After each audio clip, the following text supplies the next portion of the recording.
একদিন বাড়িতে কেউ ছিল না, তাই পাশের বাড়ির এক আন্টি আমাকে তার বাড়িতে ডাকলেন। আমি ভাবলাম হয়তো তার কোনো কাজে সাহায্য দরকার, তাই আমি তার বাড়িতে গেলাম। সেখানে গিয়ে দেখি আন্টি লাল রং এর একটি সুন্দর শাড়ি পরে আছেন। এই শাড়িতে তাকে অনেক সুন্দর আর আকর্ষণীয় লাগছিল। তিনি আমাকে তার ঘরের ভিতরে নিয়ে গেলেন। তিনি বললেন, আমার বাসায় কেউ নেই, তাই তোমার একটু সাহায্য দরকার। তোমাকে কিছু নতুন বিষয় শিখাবো। তার কথাগুলো শুনে আমি কিছুটা অবাক হলাম, কিন্তু পরে বুঝলাম তিনি আমাকে কিছু কাজে সাহায্য করতে বলছেন। দিনভর ভীষণ ক্লান্ত ছিলাম, তাই আন্টি আমাকে তার ঘরে বিশ্রাম নিতে বলল। বিছানায় শুয়ে পড়তেই আমি গভীর ঘুমে আচ্ছন্ন হয়ে গেলাম। সকালে ঘুম ভাঙতেই দেখলাম দীপ্তি আন্টি আমার পাশে শুয়ে আছে, তার হাত আমার বুকের উপর রাখা। এমন অবস্থায় তাকে দেখে আমি একটু দূরে সরে গেলাম। মনে হলো হয়তো রাতে ঠান্ডা লাগায় সে পাশেই এসে শুয়ে পড়েছে, আর ঘুমের ঘোরে আমি তা বুঝতেই পারিনি। যেই আমি উঠলাম, আন্টিরও ঘুম ভাঙল।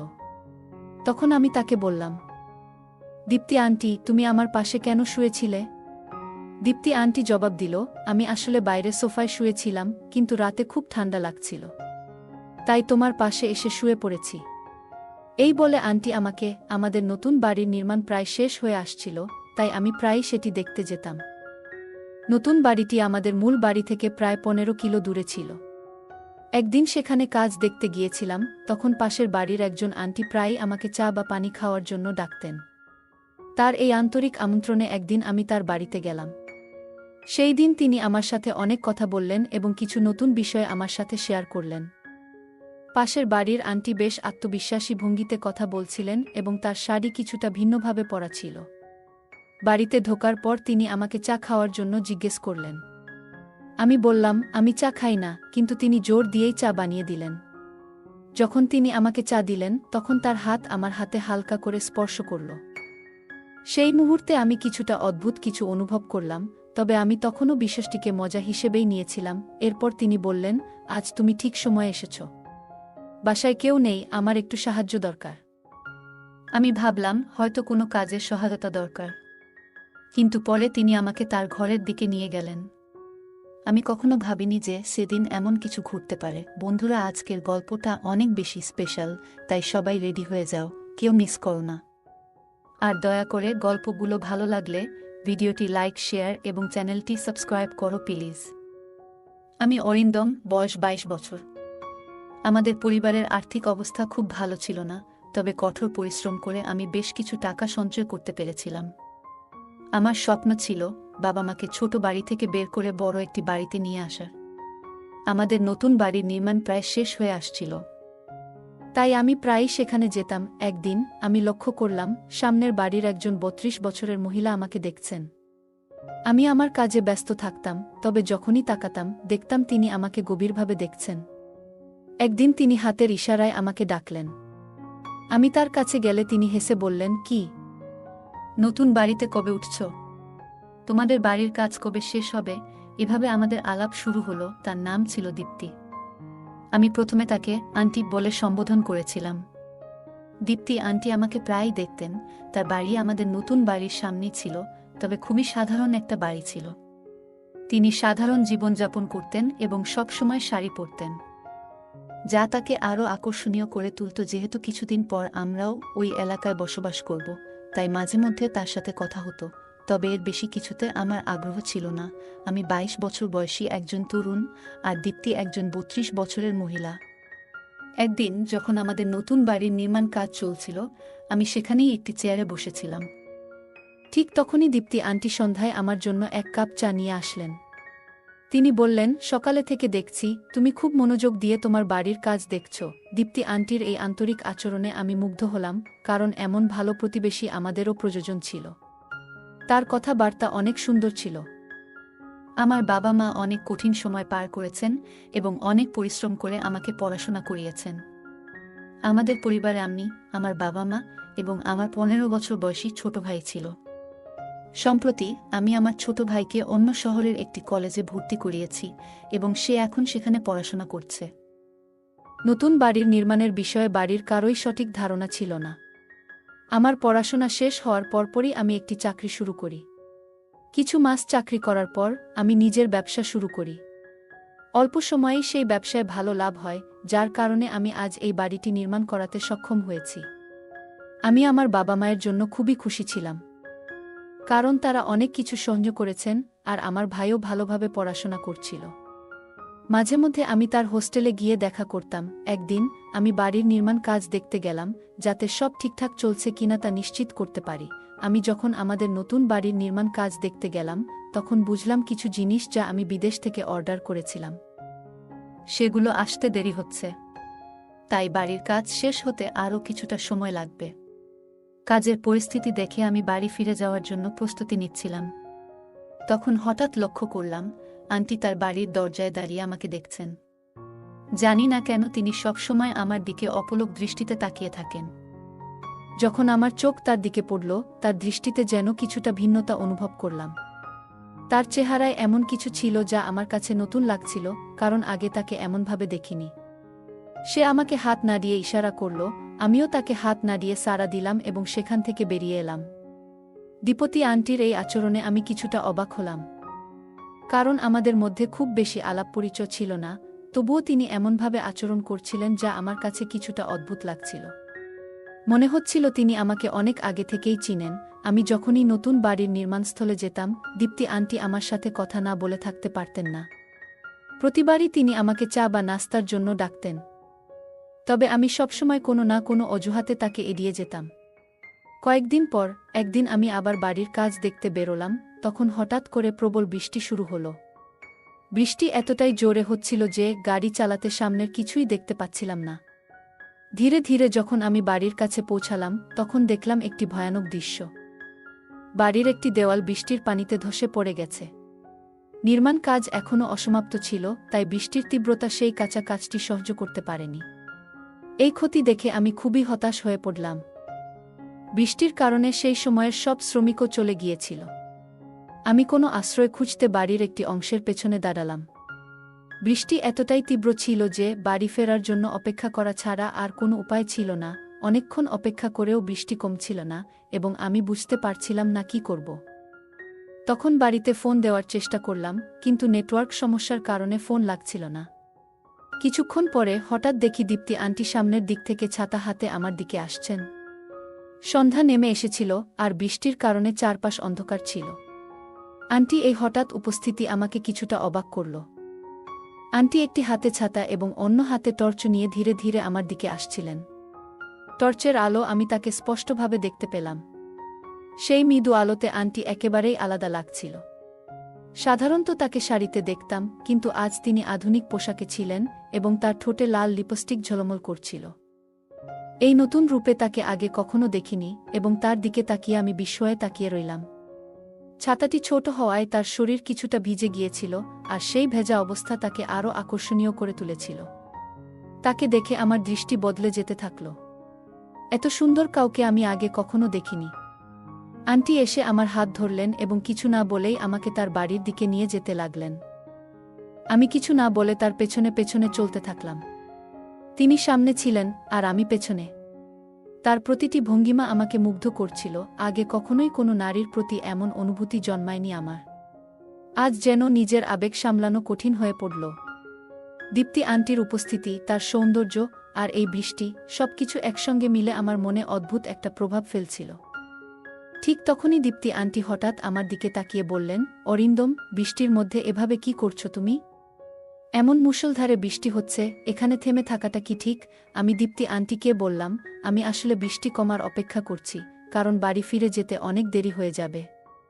এত জোরে বৃষ্টি হচ্ছে যে এখানেই দাঁড়িয়ে থাকতে বাধ্য হচ্ছি। আন্টি হাসতে হাসতে বললেন, অরিন্দম, আমি তোমার প্রতিবেশী। তুমি আমার সাহায্য নিতে পারো। প্রতিবেশীরা যদি কঠিন সময়ে পাশে না থাকে, তবে কবে থাকবে? আমি মুচকি হেসে তার কথা শুনছিলাম। তিনি বললেন, এ বাড়িকে নিজেরই মনে করো।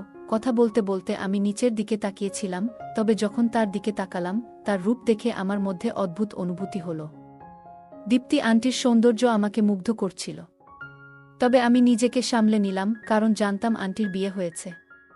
তখন আমি তাকে বললাম, আন্টি, আপনার সাহায্যের জন্য ধন্যবাদ। আন্টি হাসতে হাসতে বললেন, আমাকে আন্টি বলো না, এবং ভবিষ্যতে যদি কখনো আমার কোনো সাহায্য লাগে, তুমি করবে তো? আমি মাথা নেড়ে সম্মতি জানালাম।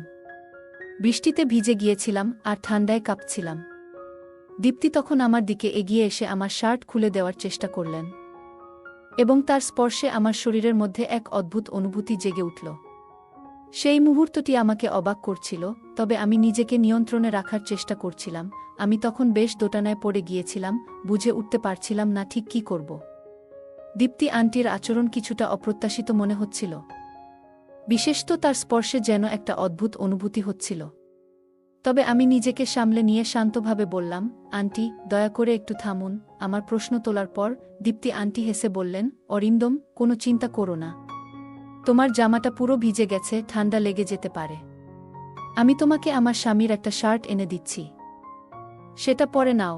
আন্টি আমাকে সাহায্য করছিলেন, সবকিছু স্বাভাবিক ছিল যতক্ষণ না তিনি আমার শার্ট খোলার চেষ্টা করলেন। তখনই আমার মনে কিছুটা অস্বস্তি হল। আমি ধীরে ধীরে একপাশে সরে গিয়ে একটু দূরত্ব তৈরি করলাম।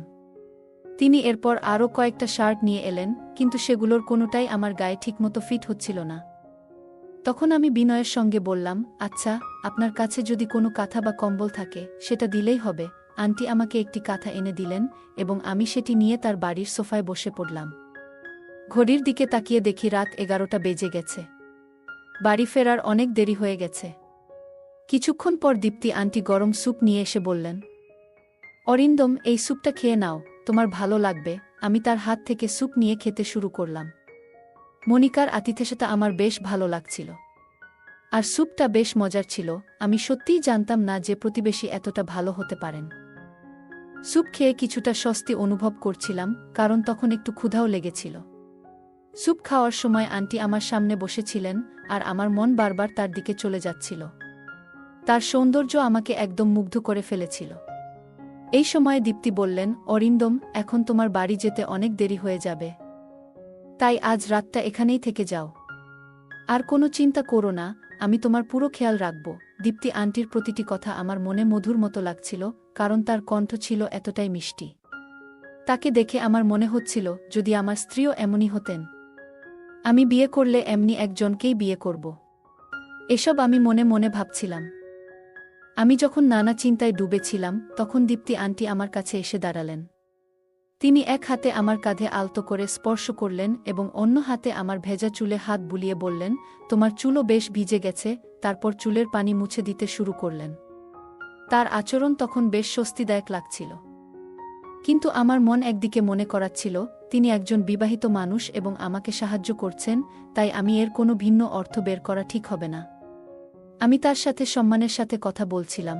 আমি তাকে বললাম, তোমার বাসায় থাকাটা আমার কাছে ঠিক মনে হচ্ছে না, কিন্তু আজকের রাতটা থেকে যাব। তাছাড়া কোনো উপায় নেই। তবে ভোরেই বাড়ি ফিরে যাব। বৃষ্টি থামার নাম নিচ্ছিল না, আর সেই বৃষ্টি যেন আমাদের এই সাক্ষাতের মূল কারণ হয়ে উঠেছিল। আমি ভাবছিলাম যে এটা হয়তো দীপ্তি আন্টির দিক থেকে কিছুটা সাহায্য ছিল। তবে আমি জানতাম না যে রাতের সেই ঘটনার ফলে আমার জীবনে এক নতুন অভিজ্ঞতা হতে চলেছে। দিনভর ভীষণ ক্লান্ত ছিলাম, তাই দীপ্তি আমাকে তার ঘরে বিশ্রাম নিতে বলল। বিছানায় শুয়ে পড়তেই আমি গভীর ঘুমে আচ্ছন্ন হয়ে গেলাম। সকালে ঘুম ভাঙতেই দেখলাম দীপ্তি আন্টি আমার পাশে শুয়ে আছে, তার হাত আমার বুকের উপর রাখা। এমন অবস্থায় তাকে দেখে আমি একটু দূরে সরে গেলাম। মনে হলো হয়তো রাতে ঠান্ডা লাগায় সে পাশেই এসে শুয়ে পড়েছে। আর ঘুমের ঘোরে আমি তা বুঝতেই পারিনি। যেই আমি উঠলাম, দীপ্তি আন্টিও ঘুম ভাঙল। তখন আমি তাকে বললাম, আন্টি, তুমি আমার পাশে কেন শুয়েছিলে? দীপ্তি আন্টি জবাব দিল, আমি আসলে বাইরে সোফায় শুয়েছিলাম, কিন্তু রাতে খুব ঠান্ডা লাগছিল, তাই তোমার পাশে এসে শুয়ে পড়েছি। আমি তখন আমার শার্ট খুঁজতে লাগলাম, দেখি শার্টটা হলে পড়ে আছে। শার্ট পরে আমি তাড়াতাড়ি তার ঘর থেকে বেরিয়ে পড়লাম এবং গাড়িতে উঠে বাড়ির দিকে রওনা দিলাম। বাড়িতে পৌঁছে মাকে জানালাম যে রাতে প্রচণ্ড বৃষ্টি হচ্ছিল, তাই নতুন বাড়ির হলে থাকতে হয়েছিল। আমি কিছুক্ষণ থেমে গিয়েছিলাম স্নান করার জন্য। বাথরুমে গিয়ে যখন শার্ট খুললাম, তখন আয়নায় যা দেখলাম তাতে আমি পুরোপুরি হতবাক হয়ে গেলাম। ভালো করে তাকাতেই বুঝতে পারলাম আমার বুকে লিপস্টিকের দাগ। আমি কিছুতেই বুঝতে পারছিলাম না এটা কিভাবে হলো বা কখন ঘটল। অনেক প্রশ্ন আমার মাথায় ঘুরপাক খেতে লাগল। আমি ভাবছিলাম, হয়তো দীপ্তি আন্টি আমাকে যে স্যুপ খাইয়েছিল, তার কারণে আমি গভীর ঘুমে আচ্ছন্ন হয়ে পড়েছিলাম। সেই ঘুমের মধ্যে কি এমন কিছু ঘটেছে যা আমি টের পাইনি? রাতের সেই পরিবেশ কিছুটা উত্তেজনাপূর্ণ ছিল, তবে দীপতি বিবাহিত, তাই আমি নিজের মনকে নিয়ন্ত্রণে রেখেছিলাম। কিন্তু যে ঘটনা ঘটেছিল তা থেকে বোঝা যাচ্ছিল হয়তো দীপ্তি আন্টি মনেও একই ধরনের চিন্তা ছিল। তিনি হয়তো আমাকে নিয়ে ভাবতেন। সেই দিন আমার সব কাজ শেষ করলাম, কিন্তু সারাদিন ধরে দীপ্তি আন্টির কথা, আগের রাতের স্মৃতি বারবার মাথায় ঘুরতে লাগল। তার আচরণও কিছুটা রহস্যময় ছিল, যেন সে কিছু বলতে চাইছে। আমার মনেও তাকে নিয়ে অনেক কথা জমা হচ্ছিল, কিন্তু আমি কিছু বলতে পারছিলাম না। সেই সুযোগটাই আমি পাচ্ছিলাম না। 2 দিন পর আমি বাড়ির কাজ দেখতে গেলাম। সেখানে গিয়ে দেখলাম মিস্ত্রিরা বাড়ির দেয়ালগুলো আবার ঠিকঠাক করে দিয়েছে। বৃষ্টি 2 দিন ধরেই বন্ধ ছিল। আমি দীপ্তি আন্টির বাড়ির দিকে তাকালাম, কিন্তু বাড়ির দরজা বন্ধ। সাধারণত যখনই আমি সেখানে যেতাম, দীপতি আন্টি আশেপাশে থাকত। আজ তাকে কোথাও দেখা গেল না। চারপাশে তাকালাম, কিন্তু কোনো খোঁজ পেলাম না। শেষে আমি তার বাড়ির দরজার কাছে গেলাম। তখন তাকে দেখার জন্য একটা অস্থিরতা কাজ করছিল। তার বাড়ির কাছে পৌঁছাতেই ভেতর থেকে কিছু পুরুষদের কথা শোনার মতো লাগল। আমার মনে হলো হয়তো অতিথিরা এসেছে। তাই আমি ফিরে যাওয়াই ভালো মনে করলাম। আমার মন যদিও অস্থির হয়েছিল, কারণ সেই দিনের পরে আন্টি দেখার আকাঙ্ক্ষা আরও বেড়ে গিয়েছিল। সারাদিন অপেক্ষা করলাম, কিন্তু দীপ্তি আন্টি আর বের হলো না। সন্ধ্যার দিকে বাড়ি ফেরার পথে আমি আমার ভাই এর সঙ্গে দেখা করলাম। তাকে দেখে আমি অবাক হলাম, কারণ এ সময় তাকে এখানে দেখার কথা নয়। আমি গাড়ি থামিয়ে তার দিকে গেলাম। ভাই কিছুটা ভীত দেখাচ্ছিল। আমি জিজ্ঞাসা করলাম, তুমি এখানে কি করছো? তোমার তো এই সময় হোস্টেলে থাকার কথা ছিল, আর তুমি এখানে এসেছো সেটা বলেওনি। ভাই উত্তর দিল, ভাইয়া, সব বলবো, কিন্তু আগে বাড়ি চলো। আমি অনেক দিন ধরে মায়ের হাতে রান্না করা খাবার খাইনি। তার কথা শুনে আমি তাকে গাড়িতে তুললাম এবং বাড়ি ফিরে গেলাম। সে খাবার খেলো এবং তাড়াতাড়ি ঘুমিয়ে পড়ল। কিন্তু সেই রাতেও আমার ঘুম আসছিল না। বারবার ঘুমের মধ্যে অস্থির হয়ে পড়ছিলাম। আন্টির কথা বারবার মনে হচ্ছিল। রাতের একসময় হঠাৎ করে ভাই ঘুমের মধ্যে উঠে কোথাও যাচ্ছিল। আমি তাকে ডাকার চেষ্টা করলাম, কিন্তু সে আমার দিকে ফিরেও তাকালো না। বুঝলাম সে ঘুমের মধ্যে হাঁটছে। আমি তাড়াতাড়ি তাকে ধরে নিয়ে এসে শুইয়ে দিলাম। পরের দিন আমি মনে মনে সিদ্ধান্ত নিলাম যে আজ দীপ্তি আন্টির সঙ্গে দেখা করতেই হবে। তাকে না দেখলে আমার অস্থিরতা কাটছিল না। আমি আবারও সেই বাড়ির কাজে দেখতে গেলাম। কাজ কতটা এগিয়েছে তা দেখছিলাম। হঠাৎ করে দীপ্তি আন্টি এসে হাজির হল। আজ সে সাধারণ একটি শাড়ি পরেছিল, কিন্তু তাকে দেখে আমার মনে পড়ল আগের রাতের সেই স্মৃতি। শাড়িতে আজ আন্টিকে অসাধারণ লাগছিল। তার প্রতি আমার মুগ্ধতা বাড়ছিল। মনে মনে আমি তার ভাবনায় ডুবে যাচ্ছিলাম। ঠিক তখনই দীপ্তি আন্টি কথা বলতে শুরু করল, অরিন্দম, তোমার একটু সাহায্য চাই। তুমি কি আমার সঙ্গে যাবে? তার সাহায্যের কথায় আমি কিছু না ভেবেই রাজি হয়ে গেলাম। দীপ্তি আন্টি বলল, আমাদের বাইরে যেতে হবে। আমরা আমার স্কুটিতে যাব। আমি একটু প্রস্তুত হয়ে নিচ্ছি। কিছুক্ষণ পর সে ফিরে এলো, সম্পূর্ণ প্রস্তুত হয়ে, এবং তাকে দেখে আমি চোখ ফেরাতে পারছিলাম না। তাকে আজ মনে হচ্ছিল আরও সুন্দর লাগছে তাকে। আমরা স্কুটিতে চড়ে রওনা হলাম এবং কিছু সময় পরে একটি পুরনো বাড়ির কাছে পৌঁছালাম। বাড়িটা বেশ বড় ছিল। আমি জিজ্ঞাসা করলাম, দীপতি আন্টি, তুমি আমাকে কোথায় নিয়ে এসেছ? সে বলল, আমার বাড়ির আশেপাশে কিছুটা সম্মান আছে, তাই তোমাকে এখানে নিয়ে এসেছি। এখানে আমার এক বন্ধুর ঘর আছে। আমরা সেই বন্ধুর ঘরে পৌঁছালাম। আমার মনে একটা চিন্তা ঘুরছিল, হয়তো আজ আমার মনের ইচ্ছাগুলো পূরণ হতে চলেছে। এই ভাবনায় আমি তার পিছু পিছু চললাম। স্কুটি থেকে নেমে আন্টি আমাকে নিয়ে বাড়ির এক কোণে ছোট্ট ঘরে গেল। ঘরে ঢুকে দেখলাম সেখানে একটা বিছানা আর পাশে একটি পানির কলস রাখা ছিল। দীপতি আন্টি বিছানায় বসে পড়ল। ঘরটা ছিল শান্ত আর খানিকটা অন্ধকারাচ্ছন্ন, তবে আমার মন সম্পূর্ণ অন্য কিছুতে নিবদ্ধ ছিল। আমি বিছানায় বসেছিলাম। কিছুক্ষণের মধ্যেই ঘরে 4 জন শক্তিশালী লোক ঢুকে পড়ল। তাদের দেখে আমি কিছুটা অবাক হয়ে গেলাম। বুঝতে পারছিলাম না এখানে কি ঘটছে। দেখলাম তাদের মধ্যে 2 জনের হাতে ক্যামেরা আছে, এবং হঠাৎ করে ঘরের বড় বড় লাইটগুলো জ্বলে উঠল।